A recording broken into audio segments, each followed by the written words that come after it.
Emotional trauma. We love it. I'm a follower. What can I say? I just am that girl. Put them in another one. So I have 3 different spin the wheel things.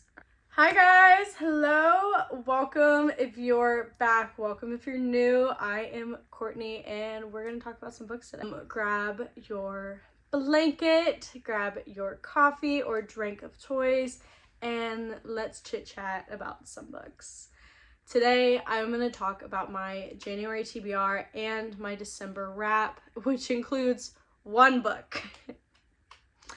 Yeah. Well, technically there was 2, but I DNF'd 1, so I don't know if that really counts, but I guess I will bring it up here.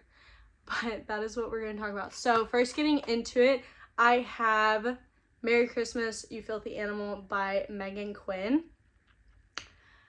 I DNF'd it. I'm sorry. Look, I heard about the candy cane situation in the first book in the series, and I decided to go, you know what, I'm not going to read that one, but this one does intrigue me a lot. I'm going to go ahead and read it, and hopefully I can get past whatever food thing she's going to do. I did not, in fact, get past the food thing that she was going to do. And the fact that they kept bringing up the candy canes, I was like, can we stop? Can we not? I was just getting so much secondhand embarrassment as well with this book, so I just couldn't get through it. But the food of choice that she used was Queen Anne's, which are my favorite Christmas time candy. I couldn't have her ruin that for me. I'm sorry. I just couldn't. So, I put a pause on that. Yeah. So, we DNF'd. The next book is also a Christmas book, and that is Marry Me by C.R. Jane.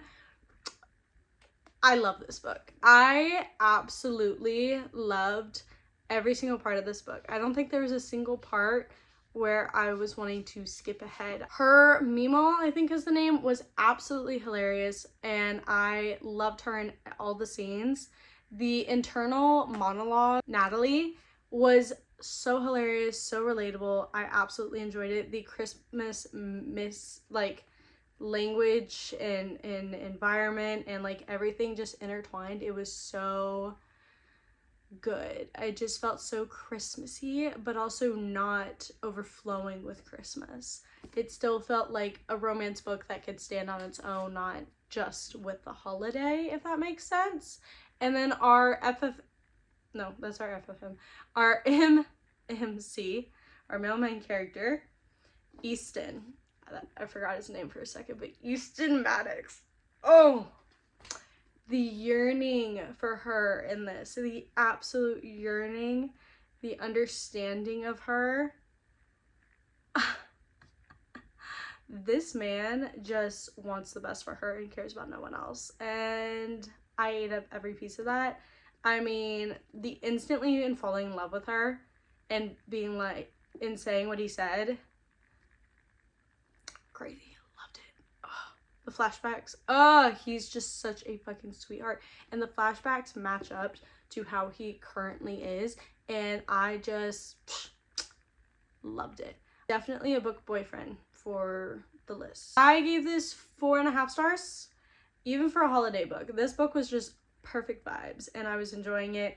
I was doing both, audio and physical.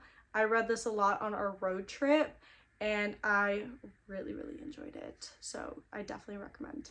Now, to get into the books that we have for the January TBR. This year, I'm going to be doing the TBR a little bit different, make it a little bit more fun and interactive. And yeah, so I had put on my TikTok for people to send in their recommendations. I have also compiled this list for my favorite creators and their recommendations through my saves. I started this like in 2023, I think it was the first year I did this spreadsheet. And then I never touched it again. 2024, I never touched it again, but I did it again. And then 2025, I tried to touch on it while I started YouTube, but then I wanted to focus on my physical TBR. Now that most of my books on my physical TBR have been on there for a year or less, because I just bought a bunch of them, a bunch of new ones. I decided that I can start getting books that I don't own, I have gotten recommendations for, or I've seen recommendations for, and start to mix those in and kind of explore more books. Why is my hair laying like that? I don't know. But I gotta stop messing with it. How we're gonna do it differently is I have a recommendation spreadsheet from everything that I just told you, and I put it in a spin the wheel. What I did is I took all the fantasies and I put them in a spin the wheel. I took all the romances, I put them in a spin the wheel, and I took all the other genres, since those are not my main genres and not where I've mainly gotten my recommendations, and put them in another one. So I have 3 different spin the wheel thingies. All right. So we are going to pick 5 books of our physical TBR and 5 books of the spin the wheels, and hopefully read at least 8 of them. My goal is to read 8 books a month. We'll see how that goes. I have no idea, but I'm hoping to have some faith in myself here. We're gonna actually, how should we do this? Should we do mismatch, spin the wheel, physical, spin the wheel, physical? Let's talk about my physical books first. Honestly, I'm really excited for these books. So let's talk about these guys first, okay? I also forgot to add that some months I might want to mix it up even more if I cannot make definite decisions on my reads, is TBR prompt jar. So I have some prompts in there if I want to switch it up or if I'm being indecisive, which is going to be common, all right? I just am that girl. I have A Soul of Ash and Blood by Jennifer L. Armentrout. This is the 5th book in the From Blood and Ash series, and the 7th in the universe. And this book is entirely in Cass's POV. I cannot tell you anything about what's happening in the current timeline, but I can tell you that it is going back to the beginning and retelling the story through his timeline, or through his eyes. Now, I promise it is worth the read. Look, originally when I went into it, I was like, oh my gosh, really? You're just gonna restart the whole thing? We're already having a problem with you not answering stuff quickly and just dragging things and all that stuff, and it's really annoying me. So I was like, you know what? Frick it. We'll give it a try. Maybe there's a reason. There's a reason.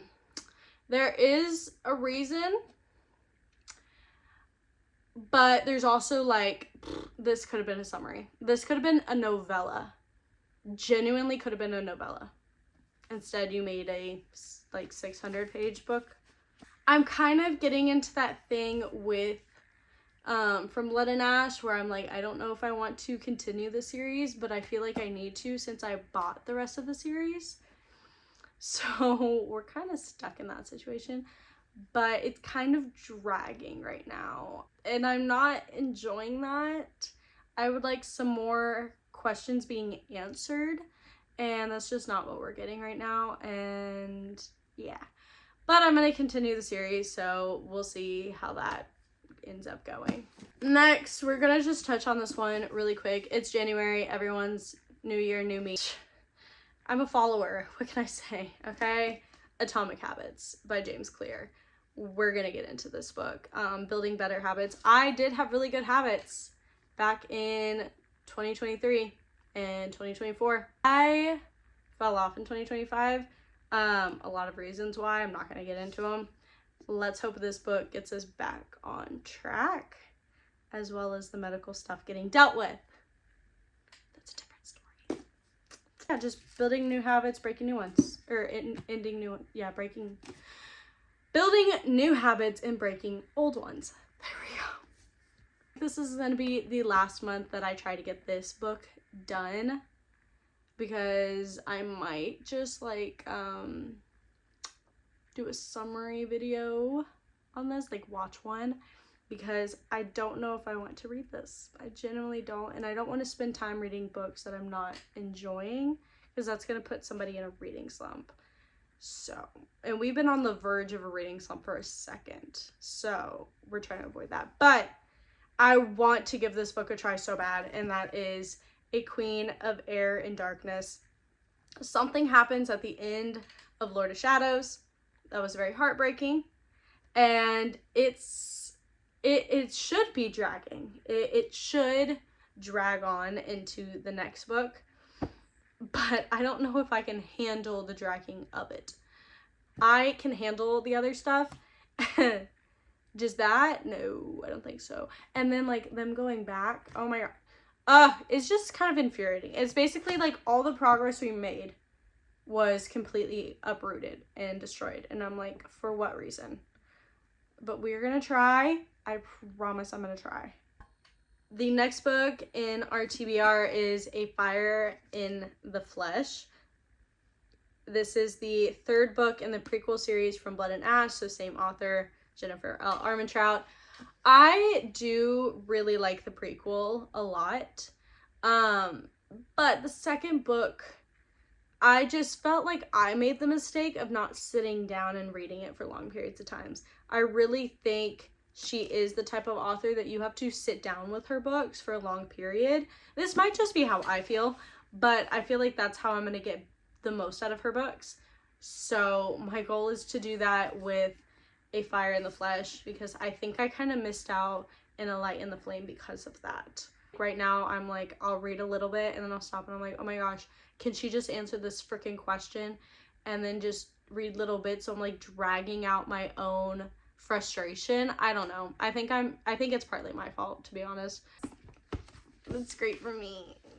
Emotional trauma, we love it.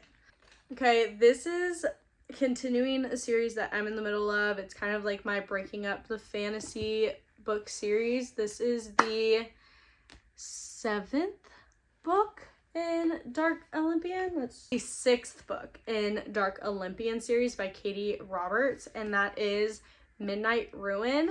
I have been so excited about this one. This is Eurydice, Charon, and Orpheus. Pretty sure that's it. Orpheus. I used to love Greek mythology, and the fact that I always forget their names is just crazy. Anyways, it is a love triangle between the three of them. It is an MMF romance, so heads up. This is all canoodling, all right? What a wild way to say that. Anyways, this is a smutty book, but the thing I love about Katie Roberts is that she does write very smutty books, but she writes them with a really good plot line. Like, there genuinely is a plot line. There genuinely are emotions, 3D characters, and the plot line has been throughout the entire series, but there's also another plot line that's within the characters. That's also, some books, it will be more about like an actual plot line going on with the characters. Sometimes it is more the general plot line, but about the relationship of the characters, not so much a plot line for them. It's just a relationship, but then in the background you have this major plot line, and each book is like a plot point. So some books, kind of, there's 2 plots. Other books, it's 1 plot with a really strong character development line. I hope that made sense. But I really enjoy her books. There's still lots of deep emotions. It's very immersive for me. When I read this, I feel like I'm in the world. Some books were like that. Some books were a miss. Wicked Beauty was literally, I felt like I was in the world with them. So I'm not going to spoil, but something happens in the other books that leads someone in here penance. There is penance, there is yearning, there is groveling. Oh my gosh. Katie Roberts actually put it in her website, I think, or somebody like reviewed it or something. I don't remember where I saw it. If you like groveling, this is the book for you. And I love to read groveling. I love to read it. So don't mind me. I'm gonna read it. Eurydice is the youngest sister of Persephone. She's the daughter of Dimitri. So that's probably gonna complicate things. Charon is like a worker of Hades that is supposed to watch Eurydice and make sure she's okay and like protect her. And then Orpheus is the brother of Apollo. and there's just a lot of things getting intertwined, and it's great. And then there's that main plot that I can't tell you anything about because it spoils it. The last book, actually, in the physical TBR, is a book that this author has become an auto buy and also the reason for my therapy. Okay? Yeah. Winter Garden by Christina Hanna. I love the damage that she causes me, so it's kind of my own fault for the therapy. So, to get into this is about Meredith and Nina, which are the daughters of this like old lady, Anya, I believe it's that, Anya. So basically, these sisters could not be more different, and something happens and they have to come back home to their mom, and their mom is like, hey, you know that fairy tale I told you all about? Well, I actually have a story to tell y'all that is about my life in Leningrad during World War II. So I'm expecting a lot of trauma, a lot of damage, a lot of plot twist. I don't know. And it also says at the end, like, a secret to shake the family. And I was like, where could we possibly go with that? I don't know. I'm scared for my life. But I kind of wanted to read it because it's literally Winter Garden. Like, it's winter right now here. So I think it just matched the vibes perfectly. That is it for the physical books on my TBR. And now it is time for the spin the wheel books. Okay, now that I've collected my wheels, we are going to show them. First off, we're going to do the every other genre wheel.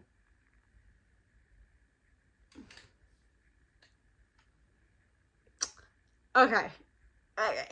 So,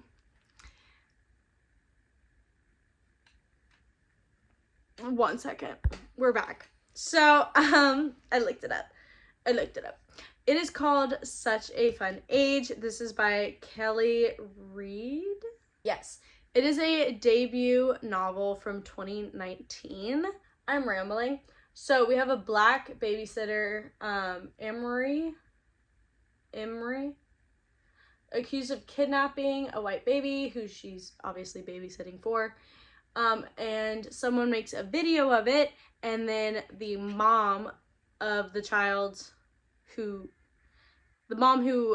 hired the babysitter sees someone in her past in it, and now both of them, what does it say?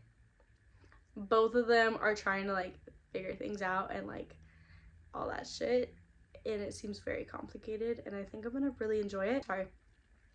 Someone said that the character development is the entire plot point, and I love a book with character development, so I'm really excited to get into this book.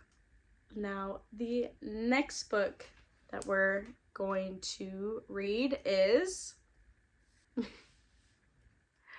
I'm kind of nervous. The Compound. Okay.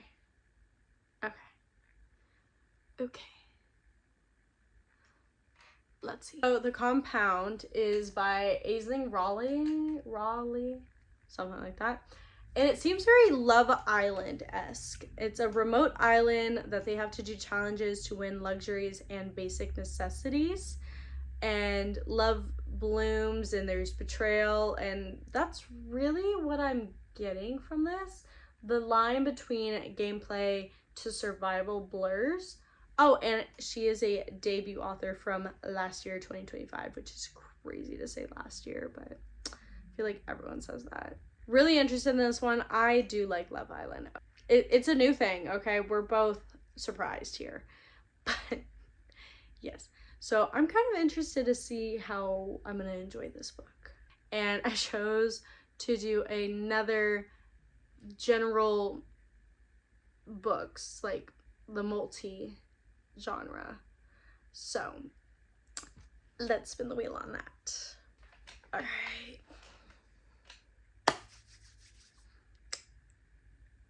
Okay. No. Okay. So what I've heard about this book, it was like really big at like either the beginning of 2024 or like in 2023. I don't remember exactly.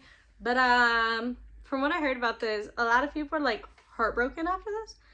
Like, and it felt very real and like personable. And you know me, I don't like emotions, and that when expressing them, just I'm repressed, you know, that kind of thing. But I guess we are gonna read it. This is Alone with You in the Ether. Okay, let's look it up. All right. Alone with You in the Ether by Olivia Blake. He is a doctorate student who controls thoughts through calculations. Interesting. She's a bipolar counterfeit artist who's court ordered to psychotherapy. Interesting. Okay, interesting. I'm literally on my mental health like journey, so this is gonna be very interesting to read. But life, resigning themselves to the blueprint, inevitability. Okay, so they have 6 conversations that change everything. What do you mean 6 conversations that change everything? Like, are they just meeting up and conversating? I'm confused. Oh well, I guess that's for me to figure out. All right, next, because we are kind of losing the light here, is our next spin. Go for it. Oh yeah, this is the fantasy wheel, if I didn't say that. Heartless Hunter. I've heard such amazing things about Heartless Hunter. I think it's also called like the Crimson Moth series. I might be totally wrong. That might be a totally different series, but let's look it up. Okay, so it says by Kristen Cicerelli, I think. Revolution, witches are outcast and forced to hide. Rebels, hunters in the nest. Oh, she's the rebel in the hunter's nest. Trying to court the hunter. Ooh, enemies to lovers.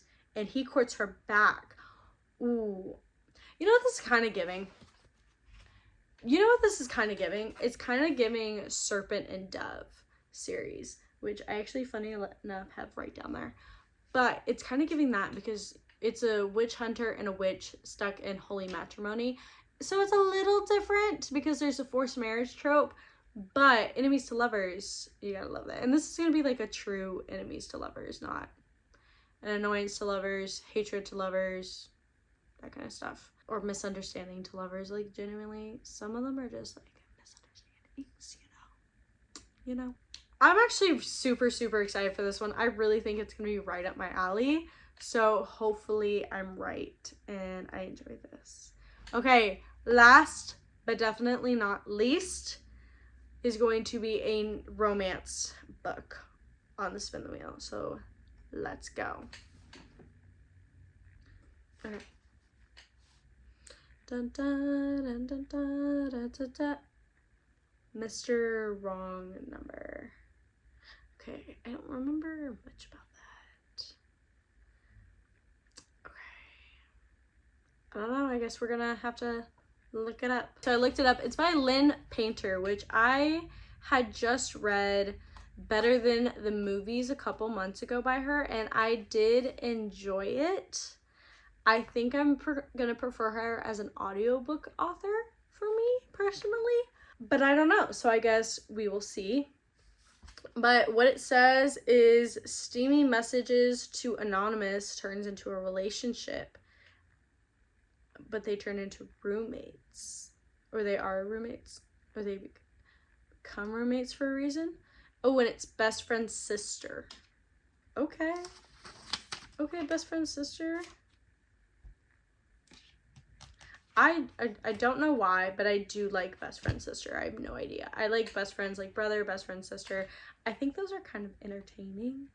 I guess these are our spin the wheels, like our first real spin the wheels this year. So yay, round of applause. All right, and then for our physical books, I know how I said like 10 on the TBR. Look, I'm partly a liar, okay, because I counted and there's 6. Or not 6. Well, there's 6 of these. So we're going to be at 11. But this is the physical TBR for January. And then we have the spin the wheels. So Yay. All right. Bye, guys. I love y'all. Tell me about what are on y'all's TBRs for January. I would love to hear them. Tell me if I should add them to the recommendation list, either in this video when you finish them or in the next video. Let me know. I will take any recommendations and I'll let you know if they're already on the list, and I'll let you know if I just added them. I will definitely respond to those, but I can't wait to talk to y'all more and for y'all to subscribe if you liked talking with me.